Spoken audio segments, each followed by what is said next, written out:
Listo, estamos.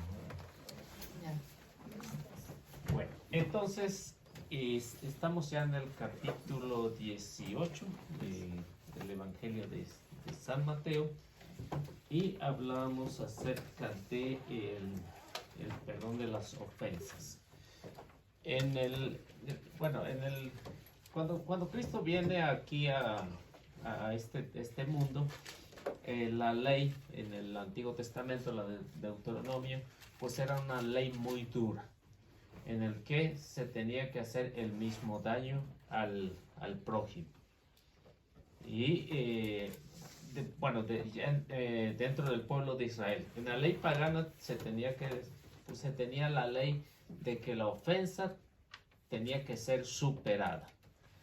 Si a uno le dieron una cachetada en la ley pagana, al que recibió la cachetada lo podía matar. O sea, tenía que superar eso. Dentro de la ley de Cristo, de la ley del pueblo de Israel, se hablaba de ojo por ojo, diente por diente, y ya era una ley equitativa, ¿no? Es decir, una ley que estaba, diríamos, pareja, ¿no? Aunque ya hoy no la vemos así. A la llegada de Cristo, pues ya cambia todo eso y mismo Jesús va a decir, se dijo a sus antepasados, ojo por ojo, diente por diente. En cambio, yo les digo, resistan a los malvados. Y viene ahí la sorpresa, ¿no? Para muchos, que es difícil perdonar a alguien que le ha dado una cachetada o le ha matado a lo mejor un hijo, su papá. Es difícil, pero viene Cristo y dice, pues lo mejor es así. Y Él puso el ejemplo, ¿no? Él puso el ejemplo en la cruz cuando decía, Padre, perdónalos porque no saben lo que hacen. Y vemos los discípulos que tienen esta misma mentalidad, pues son los que avientan a Pedro, ¿no? Avientan a Pedro a preguntarle al Señor cuántas veces tenía que perdonar a su enemigo, si eran 7 o cuántas. Y entonces Jesús le dice, pues no nada más 7, sino tiene que ser 70 veces 7. Entonces ya es un número, pues diríamos, bastante difícil de cumplir. Pues ya perdonar 77 veces a la misma persona, pues ya implica un buen sacrificio, ¿no? Si una se nos hace difícil, ya con unas 70, pues ya es bastante, ¿no? Pues yo no sé si ustedes alcanzarán a perdonar a una persona 70 veces 7, ¿no? Porque sí, para mí se me hace complicado, no sé, para los demás, ¿no? Vamos a ser santos. Pues eso es lo que viene Jesús y esa ley es superada. Y el que perdona, pues vive mejor que el que no perdona. Y eso está garantizado, ¿no? Eso está garantizado. Una persona que perdona a su enemigo ya no tiene resentimiento. O sea, yo se los he platicado en algunas ocasiones, cuando me echaron de la casa, ¿no? Me echaron de la casa y entonces pues uno empieza a guardar resentimiento, pero ya después con el tiempo pues uno va pues haciendo el perdón, ¿no? Y prácticamente por los que ofendieron a uno pues son los que viven con resentimiento. Yo en cambio digo pues ya cuando supero todo eso pues ya no me importa ya. O sea, y es ahí donde viene el Señor a darnos esa paz que necesitamos. Porque la persona que no perdona, pues siempre va a vivir una vida amargada. Va a ser difícil, va a ser complicado para la persona. Y es a lo que viene Jesús. Y entonces por eso es que Pedro hace este cuestionamiento, lo que veíamos en las clases anteriores, hace este cuestionamiento. Porque Pedro, incluso Pedro, lo podemos ver hasta cuando apresan a Jesús, ¿no? Su violencia. Vemos que saca su espada y le mocha la oreja a uno de esos, ¿no? Pero ya después entiende que no debe de hacer eso. Y cuando nosotros pues ya tenemos una conversión, pues ya lo demás es difícil, no es difícil. Y eso es lo que veíamos las clases anteriores acerca de lo que es el perdón. Y el perdón pues nos ayuda a olvidar, ¿no? Porque hay muchas personas que dicen, yo perdono pero no olvido. Entonces sigue siendo lo mismo, ¿no? Sigue siendo lo mismo. Es que no se olvida, dice. Lo que pasa es que recuerda, pero ya sin coraje. Bueno, ¿Sí? Porque es una computadora a la cabeza. Pero ya sin coraje.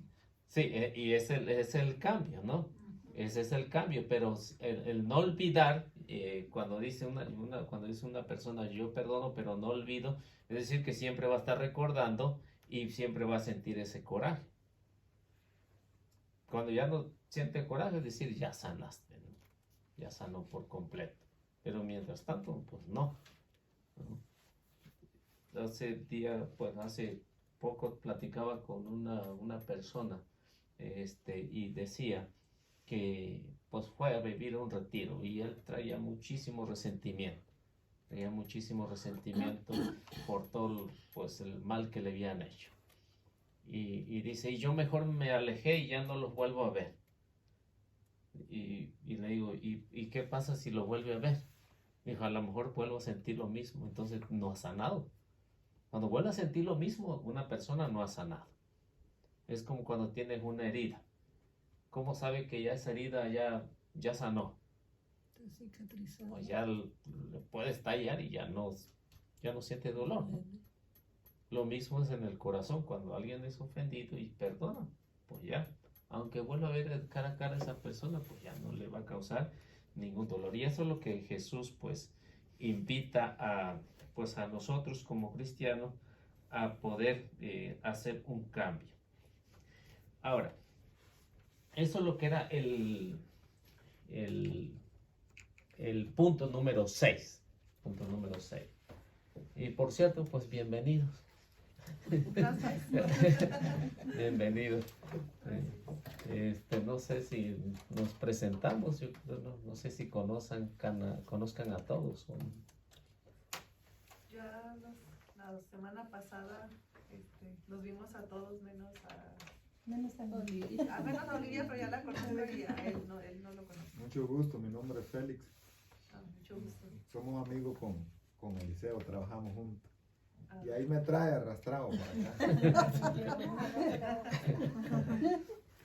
No es Eliseo, ¿eh? Ay, sí. No, es con mi voluntad. Sí.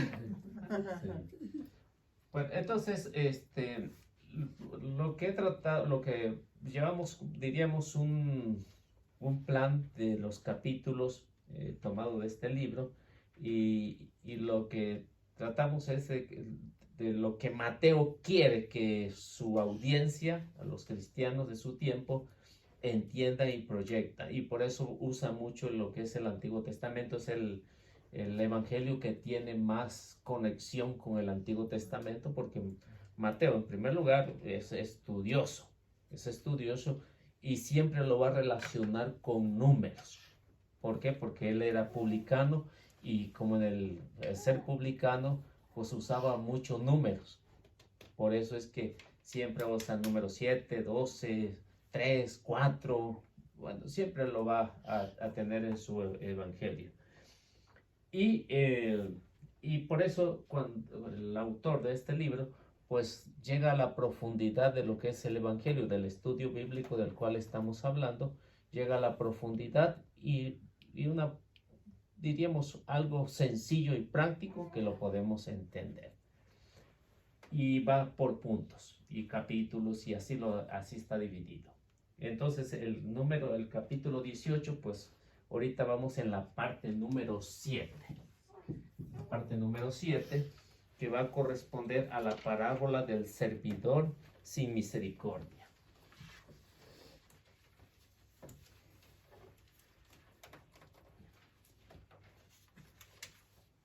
El siervo sin misericordia.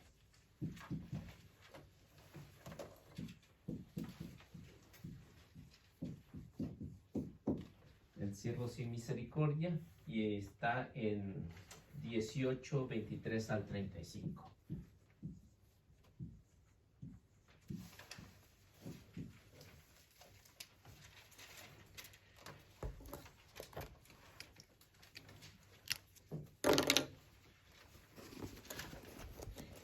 si tienen alguna pregunta, con confianza pueden preguntar de lo que estamos viendo, para que nadie se vaya con dudas. No sé quién lo tiene.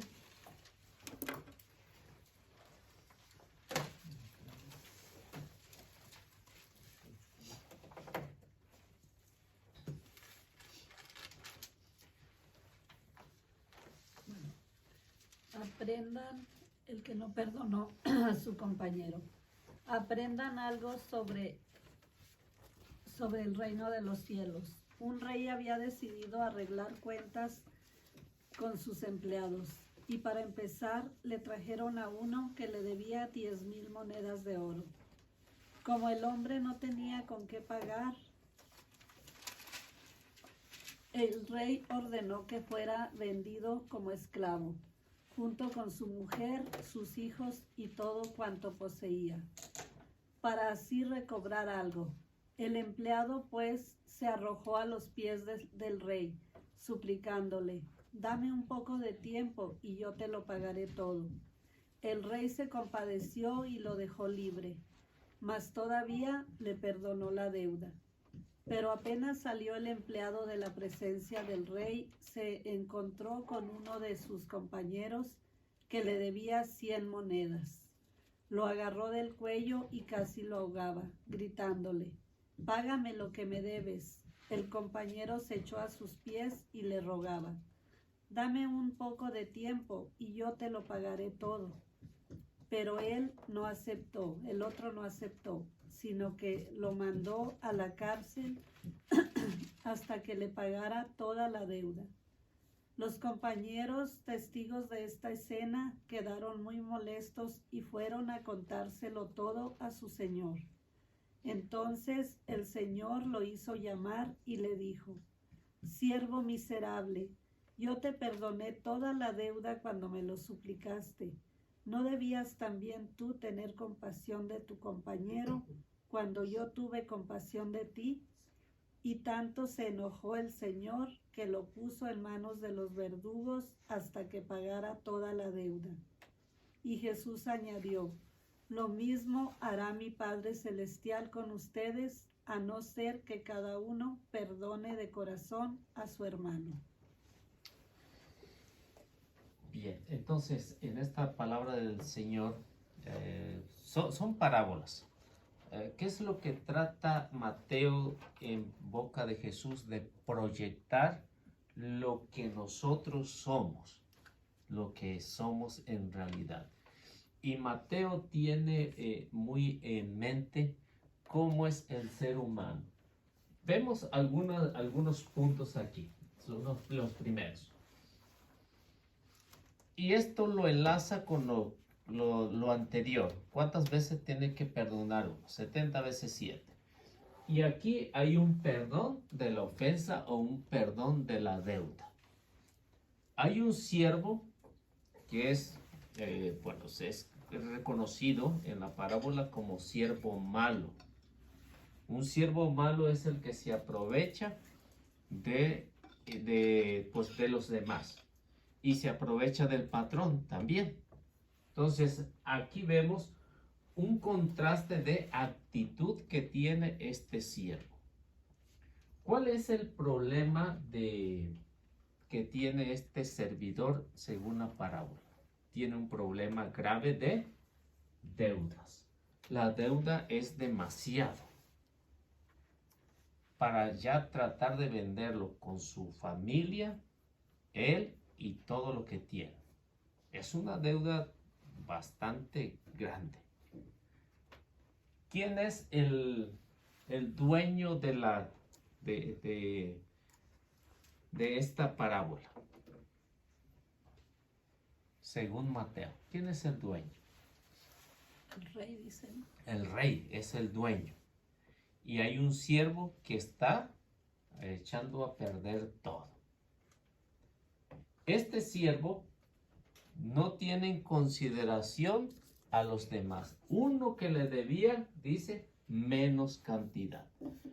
Pero aquí vemos algo interesante también, lo que nos dice Mateo de este siervo.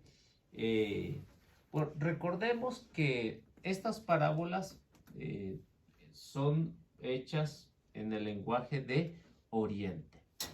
¿Y cómo la entiende la audiencia de Mateo? Pues la va a entender de una manera, porque si recordamos, ellos lo hacían a través de enseñanza. Era muy común, por ejemplo, en el Antiguo Testamento vemos algunas de las parábolas, como la parábola del profeta Natán, ¿no? Cuando fue con David, del dueño que tenía solo una oveja y fue y le quitó esa ovejita que tenía, y ahí vemos un ejemplo en el Antiguo Testamento de esta enseñanza que son las parábolas. Luego vemos aquí en este caso lo que es el rey que ejecuta todo lo que a él le pertenece. Y aquí vemos, en primer lugar, al rey, si vemos, es Dios. ¿Cómo lo compara Jesús? Como Dios, el rey. ¿Por qué? Porque el rey siempre va a tener misericordia, aunque nosotros seamos malos. Siempre va a tener misericordia. Y por eso, cuando Jesús pone esta parábola, ¿qué es lo que pretende enseñar? Que también los oyentes sean misericordiosos. Y él mismo siempre va a decir, sean misericordiosos porque nuestro Padre es misericordioso. Y esto lo hace no precisamente para nosotros, sino para los fariseos, para estos grupos que son o esta parábola es para ellos, para los fariseos, para los maestros de la ley y los que eran los herodianos, los saduceos, entre otros. La parábola va dirigidos para ellos, aunque también puede ser dirigido también para nosotros, porque aún teniendo un conocimiento de quién es Dios, pues hacemos también lo mismo. Pero cuando Jesús hace esta parábola es precisamente para este grupo que consideran a todos los demás como pecadores y no quieren perdonar, no se juntan con los pecadores. ¿Y qué es lo que hacen los fariseos?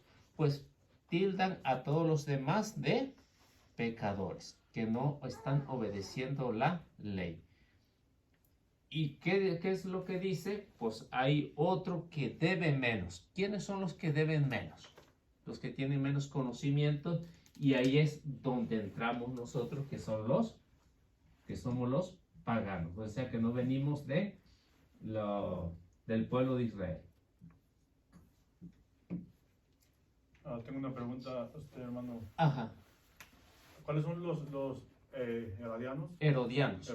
Ellos son otro movimiento. Otro movimiento que eran los seguidores de Herodes. Por eso se le llamaban los herodianos. Nunca he escuchado eso. Sí. Entonces todos, por ejemplo, fariseos y maestros de ley eran diferentes, no son los mismos. Entonces. No son los mismos. Son diferentes. Los fariseos, este grupo de los fariseos se dividieron del pueblo de Israel unos 2 siglos antes de la llegada de Cristo. Formaron su propio grupo, que se consideraban, la palabra fariseo significa separado. O sea, se separaron del pueblo de las enseñanzas del Y los maestros de ley me supongo que son los que tienen muchas leyes, ¿no? Estos son los que interpretaban la ley de Moisés. Este grupo con estos grupos no se llevaban, eran enemigos. Pero para atacar a Jesús, todo esto se unía. Gracias. había mucha riña entre ellos.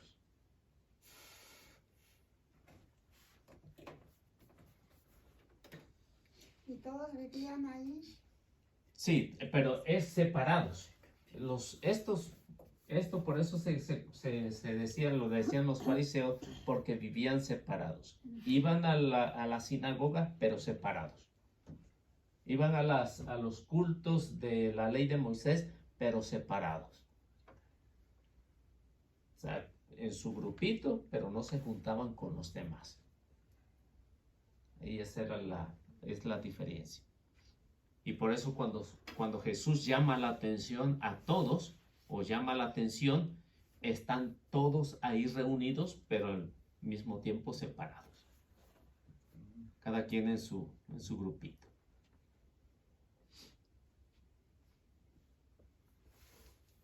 Y bueno, quedamos en...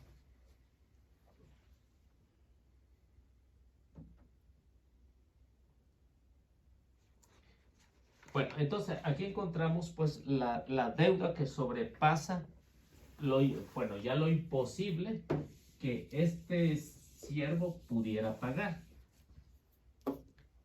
Y esto es, según nos los describen, la deuda aproximada la deuda de aquella época era considerada pues unos 26 kilos de plata, la deuda que tenía, 26 kilos de plata.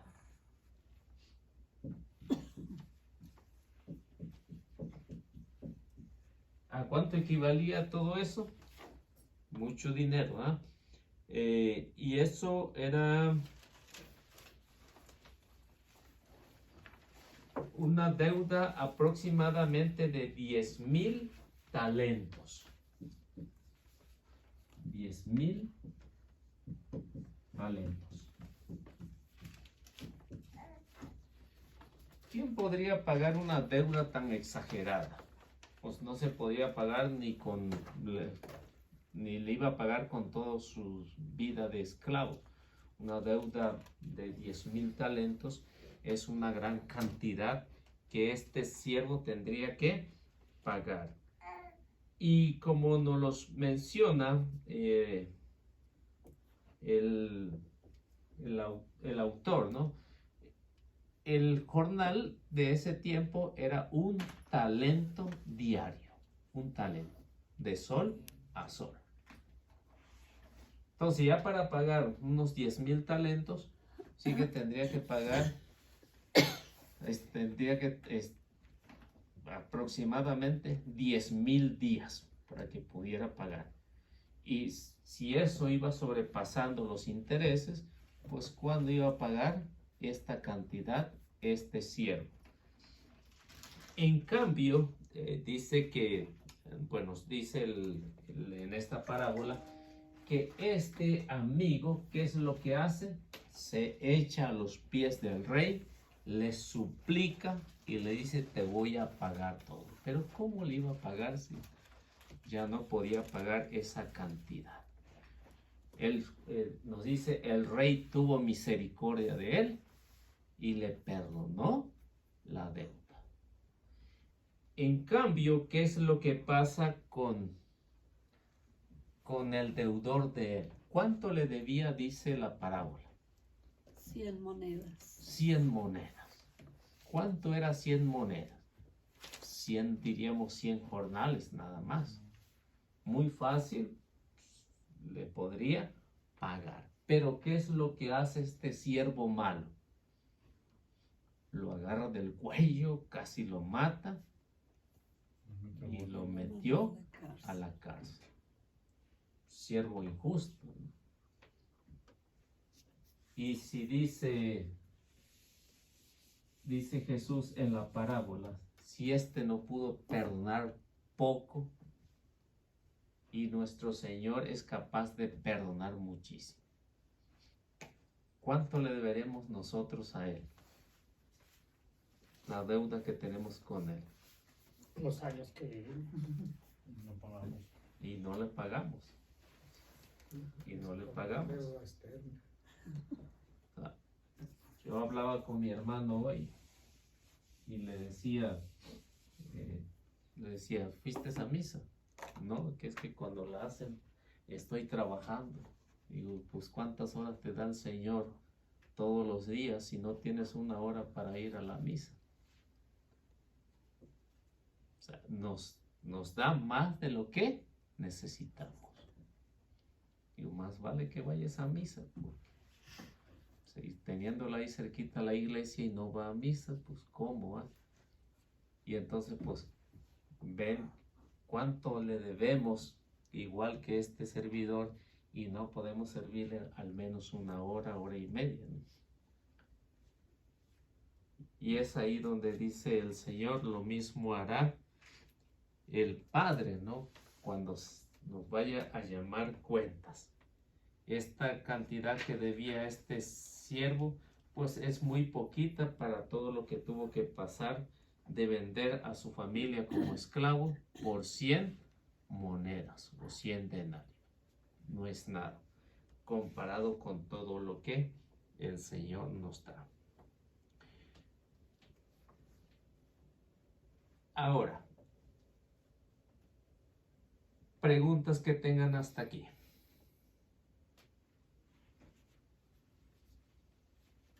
¿Es lo mismo un talento que un denario? ¿Por qué le llamaban talentos antes? Porque dependiendo de la moneda, porque habían las diferentes monedas que existían en el pueblo de Israel. Como ahí en el lago de Tiberíades es donde desembarcaba todos los extranjeros, diferentes monedas son las que circulaban en su tiempo. Y por eso Mateo va a hablar de todo eso, del talento, del denario, del otra moneda que existía ahí no me acuerdo cuál era la otra moneda, pero sí eran 3 o 4 cambios de moneda que circulaban ahí, porque era ¿Todavía se usan? No, yo ahorita ya no. No recuerdo exactamente cuál es la moneda ya que usan ahí, pero ya no usan todo lo que se usaba en el tiempo de Jesús, el tiempo de Jesús. Por eso es que Mateo siempre va a hablar de las monedas de acuerdo a cómo él cobraba, y por eso lo va a relacionar es el que más habla de dinero en el Evangelio, Mateo, porque lo va a relacionar con puro dinero.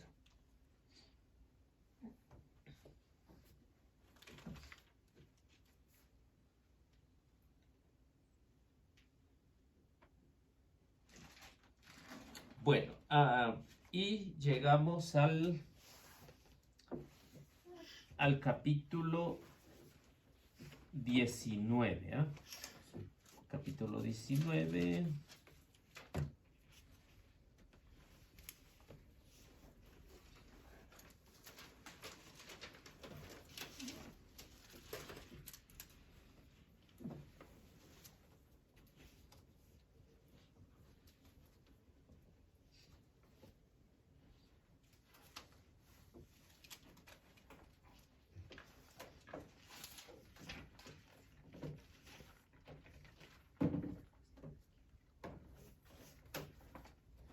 Entonces llegamos al capítulo 19 que empezamos hablando acerca de lo que es la contingencia del matrimonio.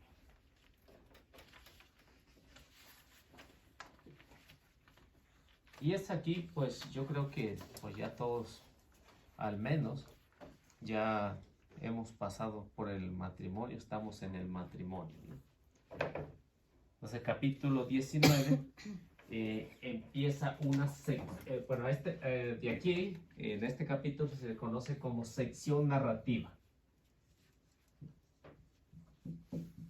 Sección narrativa.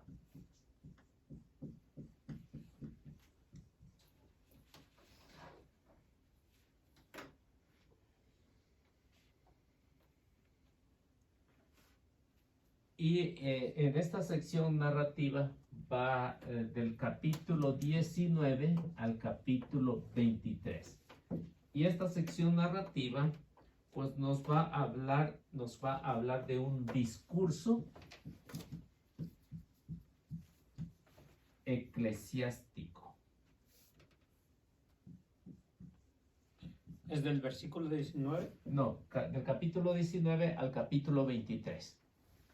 Lo que vamos a entrar ahorita. Lo que es el capítulo 19 al capítulo 23. Es un discurso eclesiástico. ¿Qué significa un discurso eclesiástico? ¿Tienen alguna idea?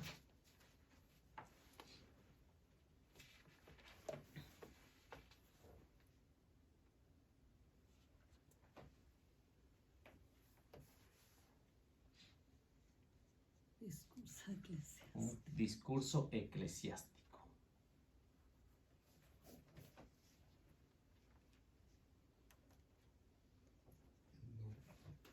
¿No? Bueno, un discurso eclesiástico, como nos muestra, es que Jesús va a hablar de la vida cotidiana. En esa vida cotidiana, es decir, nuestra vida, en lo que, en que nosotros estamos, que va a ser en nuestras secciones, ¿no? Niño, joven, adulto, matrimonio. O sea, este discurso del capítulo 19 al capítulo 23, pues va a hablar de esta enseñanza que el Señor quiere que los oyentes, bueno, Mateo que está escribiendo, quiere que los oyentes entiendan bien este discurso eclesiástico. Y en este discurso eclesiástico, pues vamos a ver las enseñanzas.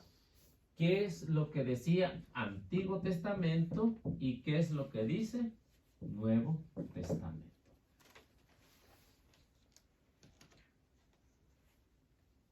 En el Antiguo Testamento, ya que estamos aquí en el capítulo 19, en el Antiguo Testamento, ¿qué relación o cómo veían ellos el matrimonio?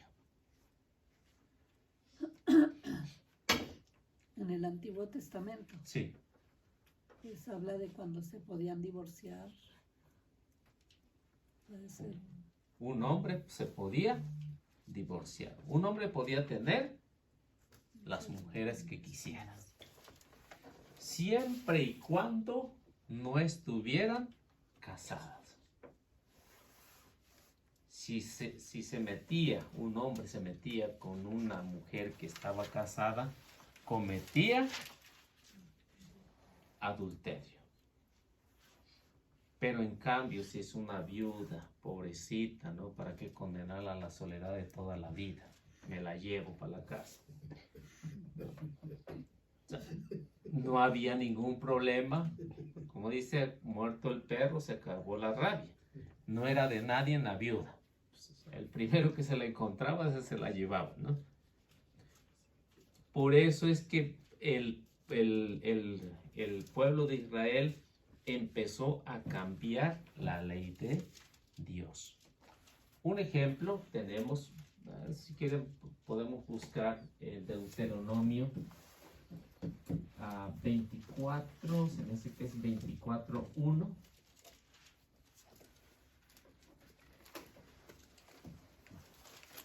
Deuteronomio 24:1.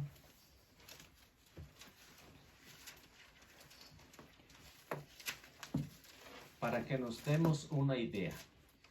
Y es que como los expertos de la ley, con los fariseos y todos los enemigos del Señor, buscaban este pretexto para ver si Jesús estaba en relación con la ley de Moisés o estaba en contra de la ley de Moisés.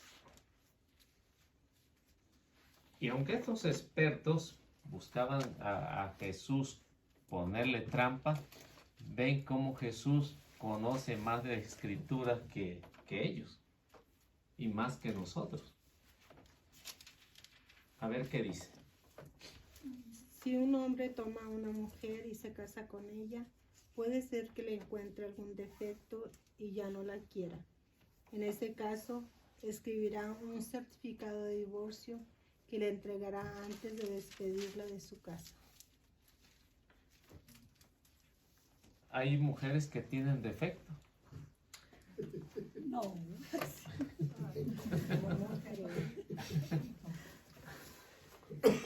Dice Deuteronomio que si un hombre se casa con una mujer y si el hombre le empieza a buscar que tiene defectos, ¿qué es lo que debe de hacer? Podría firmar un acta de divorcio y ya. Un acta de divorcio y Entregar. mandarla para su casa. Mucho gusto de haberte conocido, Ya de, para, pero Es tienes que Hay un... una cosa, oiga, es que toda la gente tenemos defectos, ¿verdad? Pero nada más las mujeres, ¿no? No, los hombres no. Aquí lo dicen los hombres. No dice nada de los hombres. Pero, pues si la quiere, pues no hay defectos. Pura fe. Porque cuando no tiene defectos. O sí, está hablando de la mujer que sí tiene defecto. El hombre para esa altura tenía defecto. No. Sí, claro. No tenía defecto. A esa altura de Deuteronomio estamos hablando más o menos del 1250 antes de la llegada de Cristo. El hombre no tenía defecto. Por eso es que hace esta ley que dice, si un hombre se casa con una mujer y le encuentra defectos, ¿qué es lo que tiene que hacer? Divorciarse y entregarla. Mandarla para su casa. Pero si siguen leyendo, el Deuteronomio dice, si alguien le encuentra ahí, si alguien le encuentra, ese hombre se la puede llevar a su casa. Si va de la casa del que se divorció y va con su papá y en el camino se encuentra alguien, pues lleva su certificado diciendo, estoy libre, ¿no? Quien quiera. Si en ese trayecto se le encuentra, ¿qué es lo que pasa? Ese hombre se la puede llevar a su casa. Pero si este hombre, si siguen leyendo, pero si este hombre le encuentra otros defectos, ¿qué es lo que hace? Hace lo mismo, su certificado de divorcio, y aquí le dice, la casa de tu papá te queda más cerca de aquí. Bueno, ¿de qué tipo de defectos se está hablando? ¿Físicos o de defectos? Pues físicos, ¿no? Defectos Ok. físicos. Por ejemplo, una mujer, si era por cualquier pretexto, ya pongo un ejemplo. Si esta mujer en la mañana, al levantarse, el esposo la mira y está toda greñuda y lo asusta, Una pesadilla. ¿ah? ¿Qué dice esta mujer? Amanece muy greñuda, tiene un defecto, no amanece bien peinadita, ¿no? No. Entonces, por cualquier defecto, esta mujer ronca mucho en la noche, tiene un defecto. Esta mujer habla demasiado. O sea, todos los defectos que la mujer o que el hombre le miraba, esos defectos ponían el certificado y eran válidos. No había ningún problema, eran válidos. Y esto a la llegada de Jesús va a tener un grave problema. ¿Por qué? Porque han cambiado. Vamos a ver, versículo, regresemos al Nomás capítulo. querían estrenar mujer y pues ya le ponían el defecto. Pues sí, Pero por si el que se le contaban en el camino ya estaba casado, ¿se la podía llevar de todos modos? sí, porque ya estaba libre, no era de nadie. El hombre podía tener las mujeres que quisiera siempre y cuando no estuvieran comprometidas con nadie. La esposa que tenía no decía nada. ¿ok? No, todas las que pudiera. Protestaba, se divorció. Justicia. Es que eran las mujeres muy compartidas antes. No valía nada. Entonces, la mujer se tenía que callar. recordemos lo que más adelante vamos a ver, por ejemplo, de la mujer que fue encontrada en adulterio. O sea, esa mujer que encontrada en adulterio supone que no lo hizo sola, ¿no? Oh, no. Tuvo que haber un hombre ahí de por medio. ¿Y dónde estaba el hombre? A lo mejor ahí entre los que iban a apedrearla, ¿no? Pedrada también. Porque así quedaba libre también de culpa él. O sea, en el Antiguo Testamento se podían tener las mujeres que quisiera, por ejemplo, en el caso de Salomón, ¿no? En el caso de Salomón, 700 mujeres. 700 y 300 concubinas, es decir, 300 amantes. Bueno, pero muchas personas se quedaron viviendo en ese tiempo, ¿no? Yo me acuerdo en mi rancho que decían que fulano de tal se llevó a alguna muchacha y pues la hizo su mujer y teniendo su esposa y no le hacía nada. Ellos se quedaron viviendo en Sí, pero ahorita ya no pueden, ¿no? ahorita ya no. Ahorita ya no pueden, ya hay leyes que regulan de todo eso, pero Sí. antes no era así. Antes el hombre podía tener las mujeres que quisiera. Ahora, si se metía con una mujer casada y se metía en problemas, ¿no? O sea, el marido de la otra, pues, incluso hasta lo podía matar. Porque, por ejemplo, otro caso, ¿no? El caso de David, ¿no? Con Betsabé. ¿Por qué cometió pecado? Porque era esposa de Urías. Pero tenía otras mujeres David, tenía otras mujeres, pero no había cometido pecado según la ley del Deuteronomio. Cometió pecado porque el mandamiento decía, no desearás la mujer de tu prójimo. Los mandamientos del capítulo 20 del versículo 1 al versículo 17 de Éxodo. Ahí decía que no debería codiciar la mujer del prójimo, el versículo 17. Así que se podía tener otras mujeres, pero no la del prójimo. Al menos que ya llevara su certificado de divorcio, pues ya era ganancia. Pero mientras tanto, pues no. Bueno, ¿qué quedamos? Del versículo 1, regresamos a Mateo. Esto para que nos demos una idea cómo estaba en el Antiguo Testamento.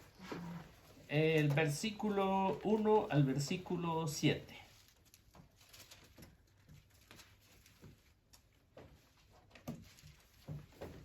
Versículo 8, del 1 al 8.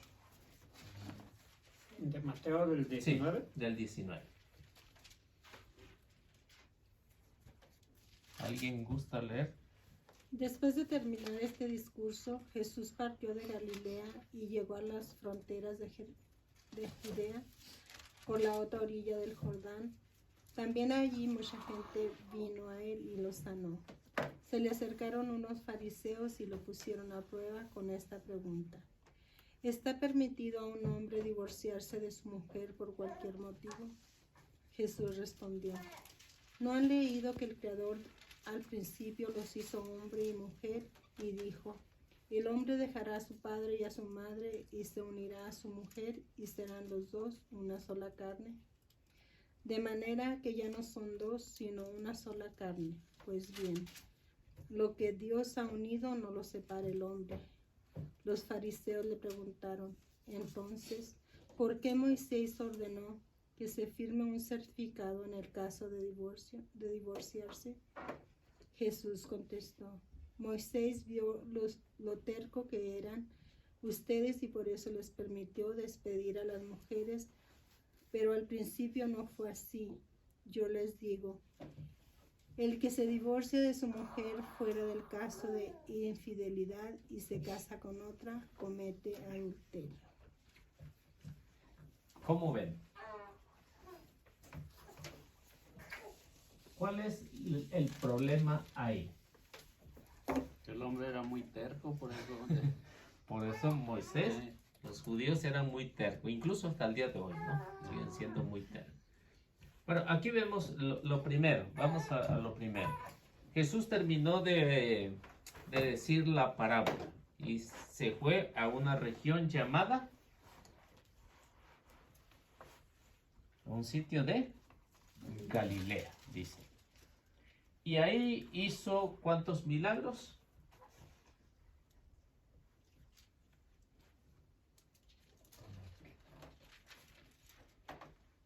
¿O qué es lo que decía ahí? No, decía, Sanó mucha gente.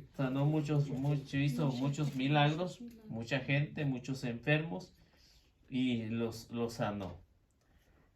Y aquí iban los enemigos de Jesús. ¿Quiénes eran ellos? Fariseos. ¿Cuál era el rol de los fariseos ahí, ahorita? Hablar acerca del matrimonio. Para ponerlo fuera.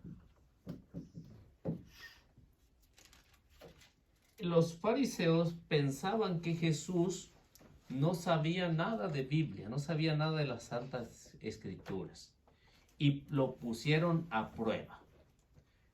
Y es una prueba, podríamos decir, difícil, ¿no? Porque si el Pentateuco era considerado palabra de Dios para los fariseos, para los maestros de la ley, para Jesús, era una pregunta bastante difícil. Y la pregunta difícil es ¿por qué? Ahora, ¿quién tiene la autoridad de cambiar esa ley? ¿Quién la tiene? Jesús tiene la autoridad, como legislador, tiene la autoridad de cambiar esa ley. ¿Por qué cambia esa ley? Porque no es una ley que viene de Dios. Es una ley que los hombres, dice, duro de corazón, duro de la cabeza, las han cambiado. Por eso Moisés permitió el divorcio.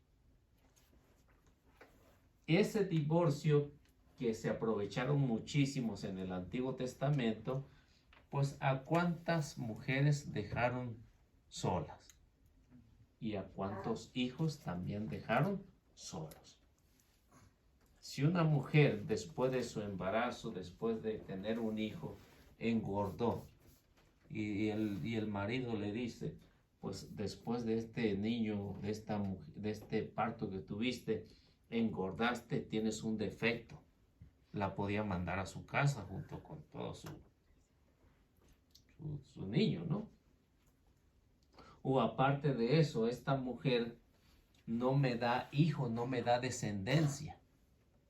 Un hijo, me da puras hijas. ¿Qué era lo recomendable para ese hombre? El hombre quería un varón al menos. Y si esta mujer no le daba un varón, ¿qué era el defecto que tenía esta mujer? Que no podía tener un varón.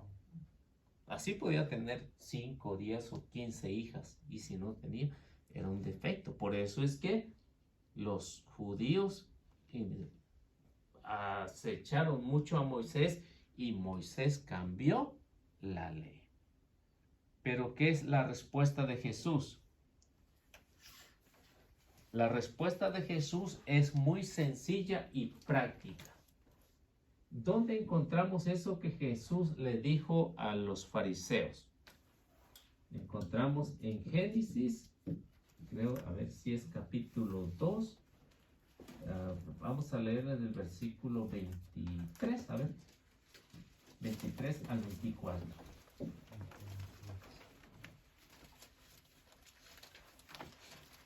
Por ejemplo, y el padre de la despedida tenía que recibir a la hija, ¿no? ¿Sí?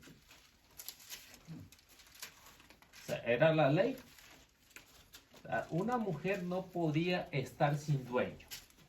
Le tenía que pertenecer al papá, al esposo o al hijo. No tenía papá, tenía un hijo, tenía que pertenecerle al hijo.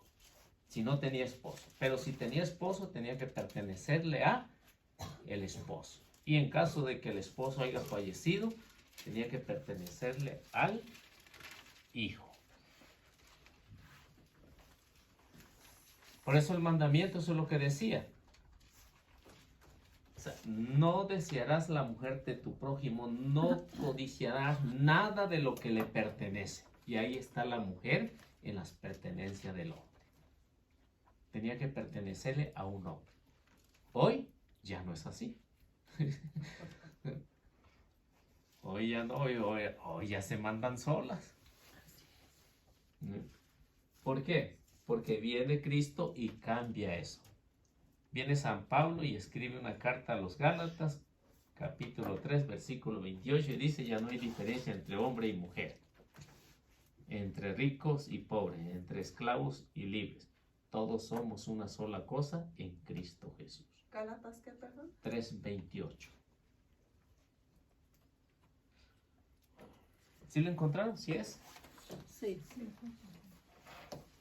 A ver qué dice. ¿Es el 24 o el 23? es el 24. 24, a ver qué dice. ¿Está bien? No, está bien. ¿O alguien? Por eso el hombre deja a su padre y a su madre para unirse a su mujer y pasan a ser una sola carne. ¿Hasta ahí? Sí, hasta ahí. ¿Cuál es la ley del principio?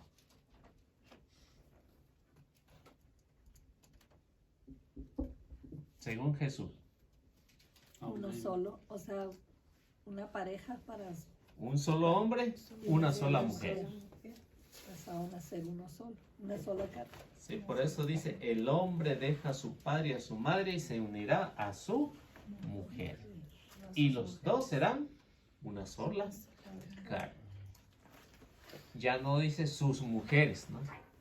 La ley del principio. Ahora, estamos hablando aproximadamente unos 800 años antes de la llegada de Cristo, cuando se habla de esto.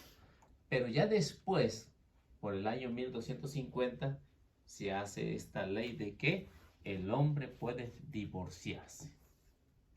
Entonces ya han pasado muchos años en que la ley del principio, desde que se escribe el Pentateuco, que Moisés escribe el Pentateuco, está hablando antes de que se escriba esta ley del capítulo 24 de Deuteronomio. Y Jesús, que conoce las escrituras, dice, ¿cuál es la ley del principio?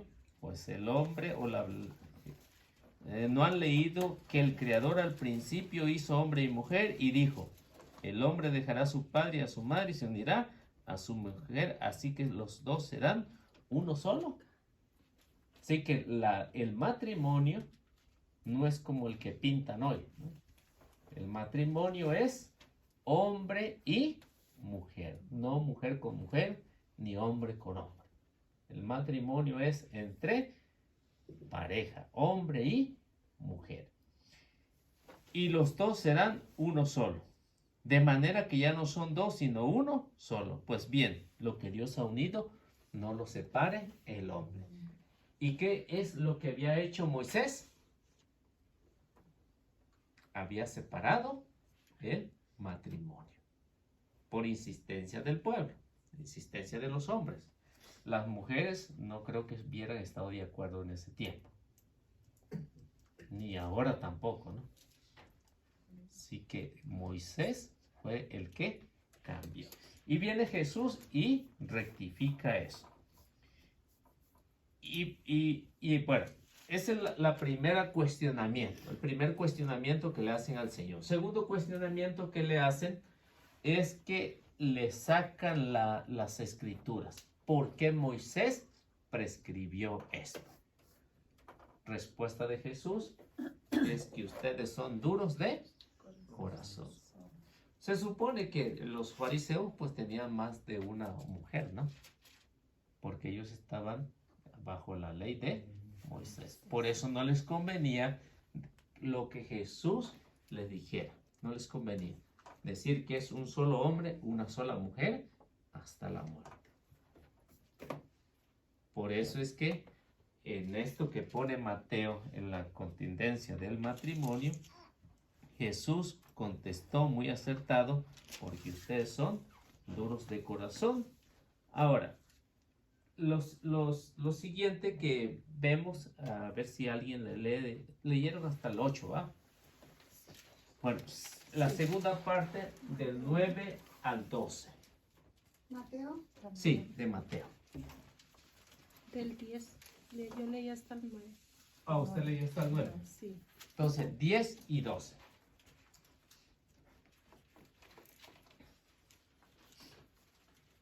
¿10:12?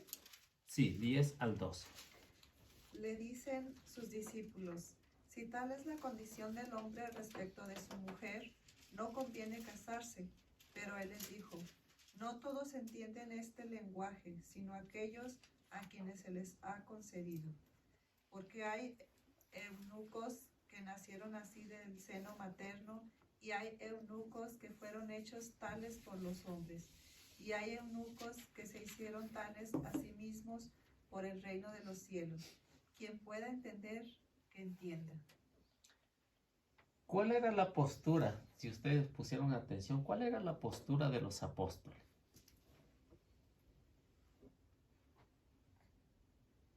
Dice que los apóstoles, ¿no? Dice los discípulos. Los discípulos dijeron, ¿cuál era la postura de ellos? Quedarse solo. ¿Sí, no? Sí. Mejor no casarse. Sí.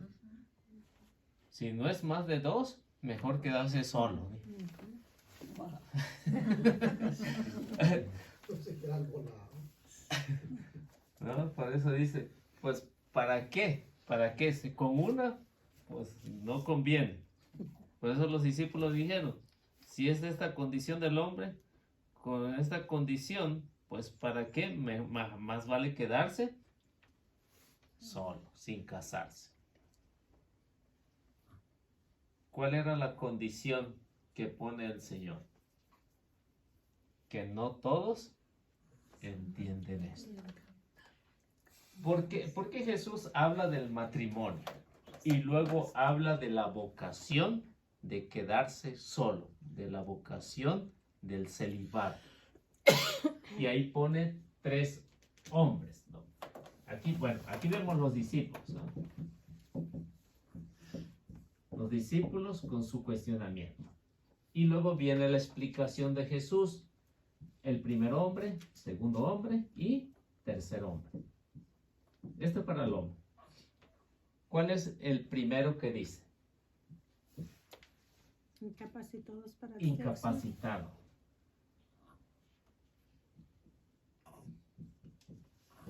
Incapacitado. Incapacitados.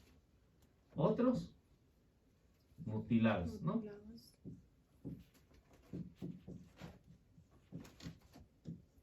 Y el tercero que habla de que descarta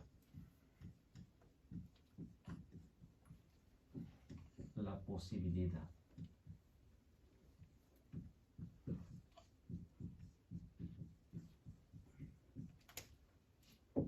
Y bueno, y ahí luego sigue con eso, ¿no?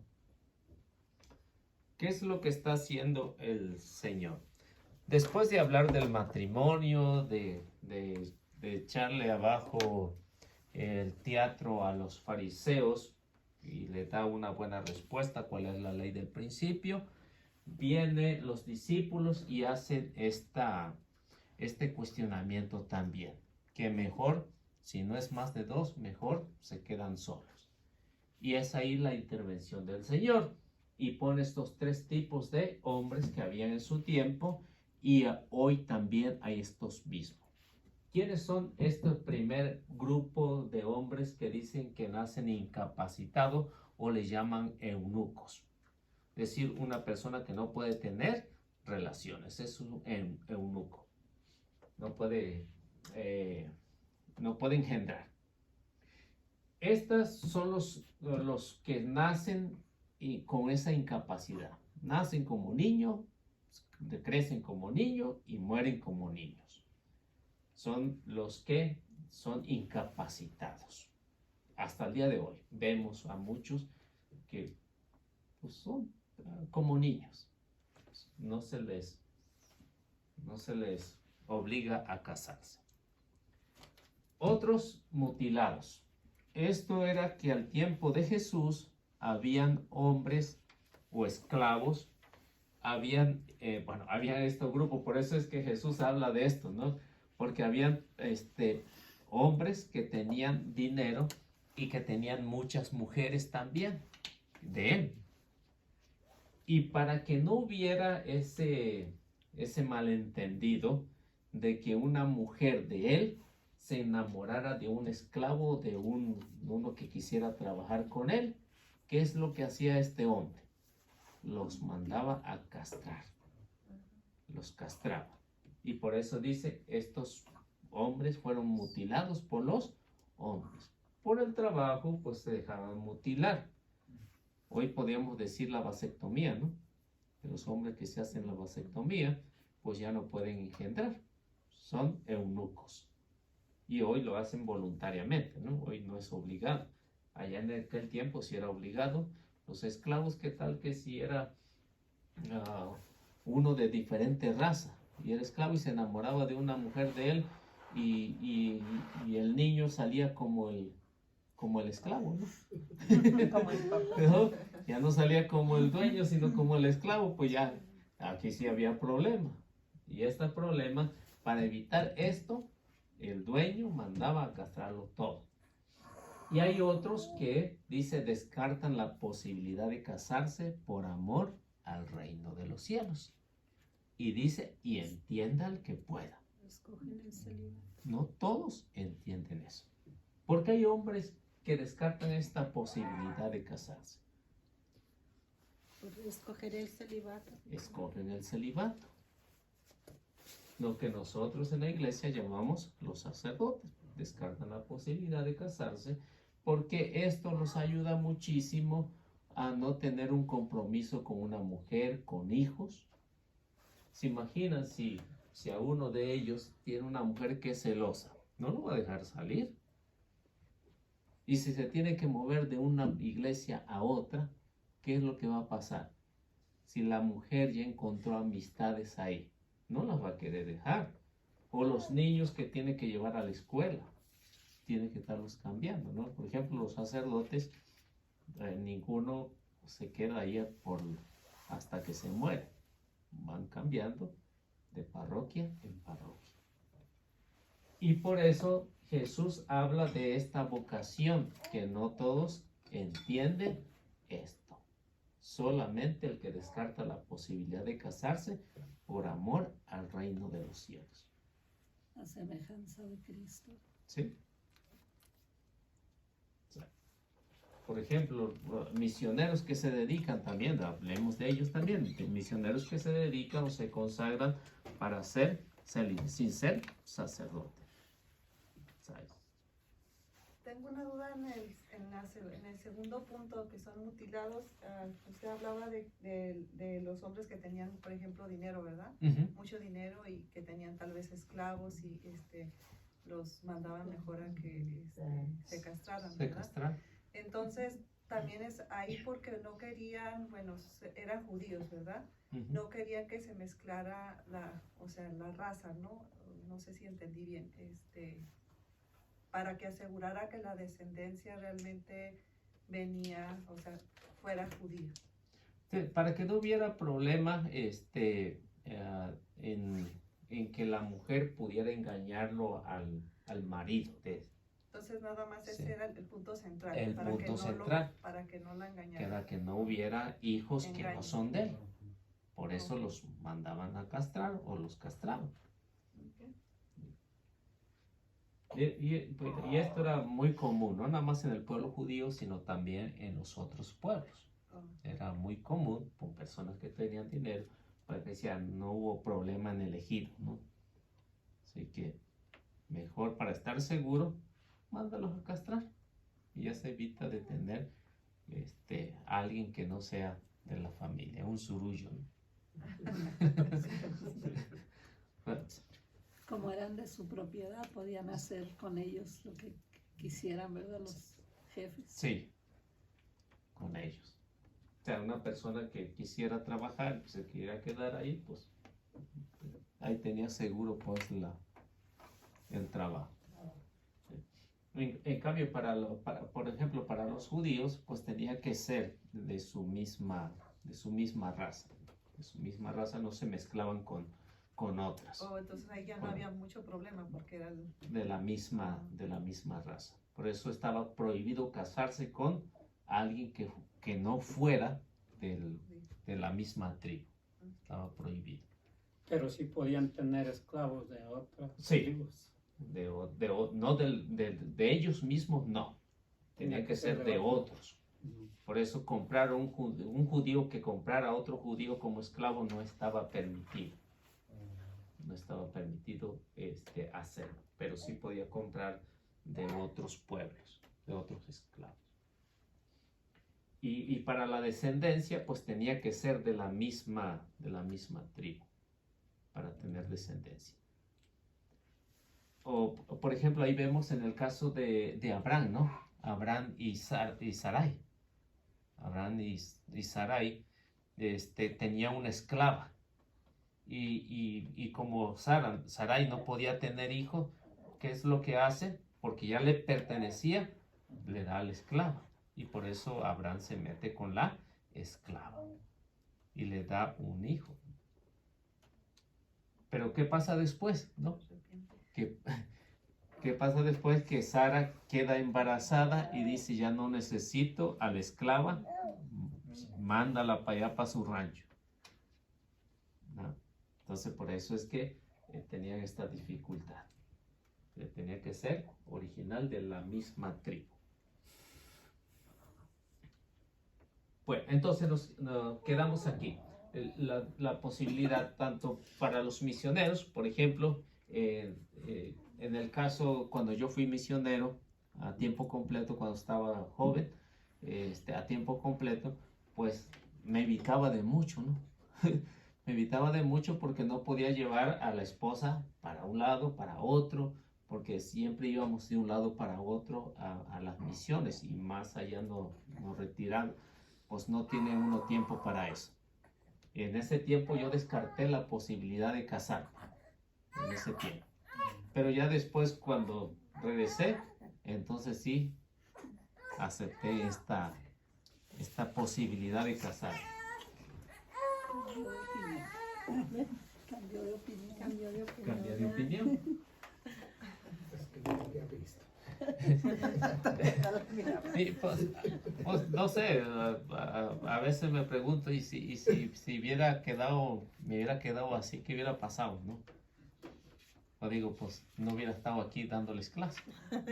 Pues Hubiera estado en fuera otro a lo lado. mejor padre o fuera diácono. O fuera- Pues, digo, pues Bueno, Dios todavía sabe. puede ser diácono. Pues todavía, ¿eh? Incluso todavía puedo ser sacerdote si la esposa, si soy diácono y la esposa se muere, pues ya no se puede uno volver a casar y puede ser ordenado como sacerdote y vivir en celibato. Y Sí. hacerlo en México, ¿no? Aquí no se puede. Pues sí. Pues sí, aquí sí, no, aquí ya no se puede. Bueno, no sé qué hora tenemos, me dicen. 8:20. 8:20. Bueno, preguntas hasta aquí.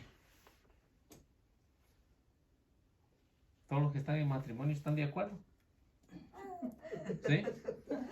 Si no se aguantan, ¿no? Ahora Si no nos se aguantan. aguantamos. Hablen ahora cayendo. Hablen ahora. Sí, y pues yo siempre me pongo a pensar en los judíos. Sí, pues uno a veces aquí no puede como una mujer y ellos que tenían mucha. Imagina cuando se pelean entre ellos, ¿no?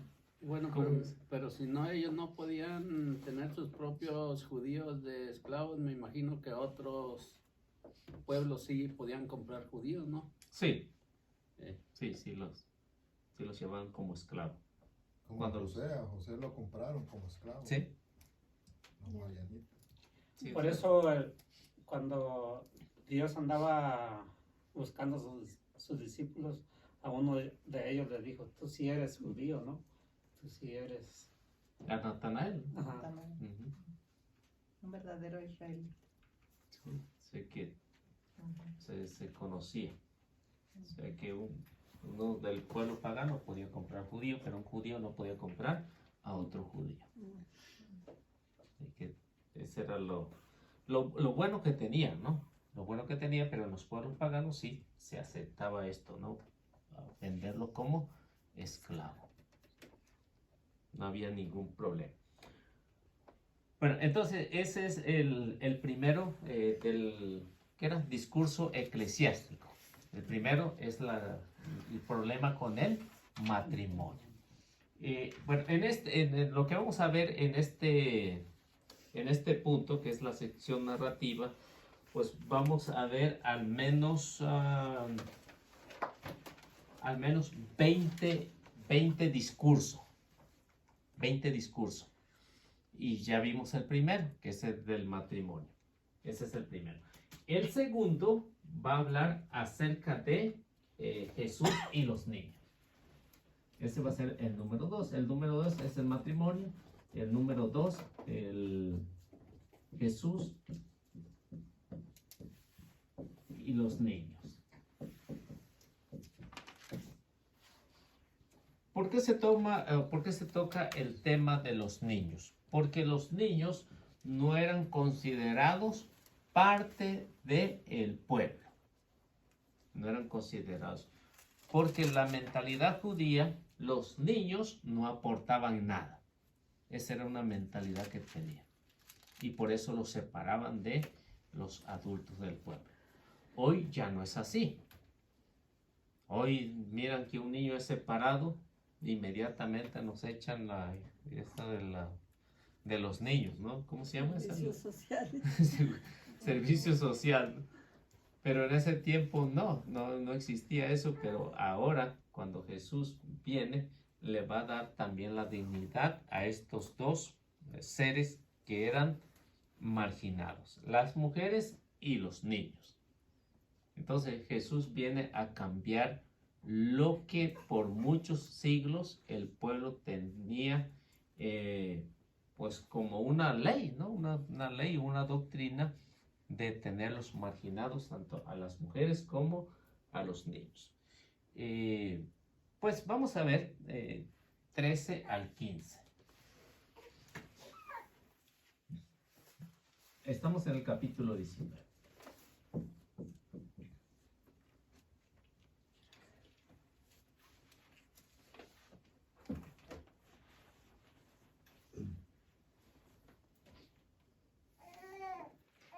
Entonces trajeron a Jesús algunos niños para que les impusieran las manos y rezara por ellos. Pero los discípulos los recibían muy mal. Jesús les dijo: dejen a esos niños y no les impidan que vengan a mí. El reino de los cielos pertenece a los que son como ellos.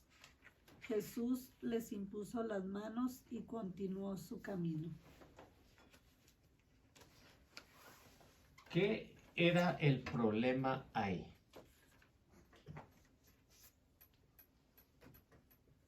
Que hacían de menos a los niños.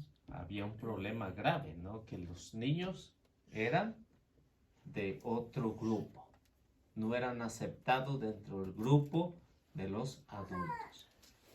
¿Por qué hacen esto? Porque dice, vinieron y se los trajeron a Jesús. ¿Para qué?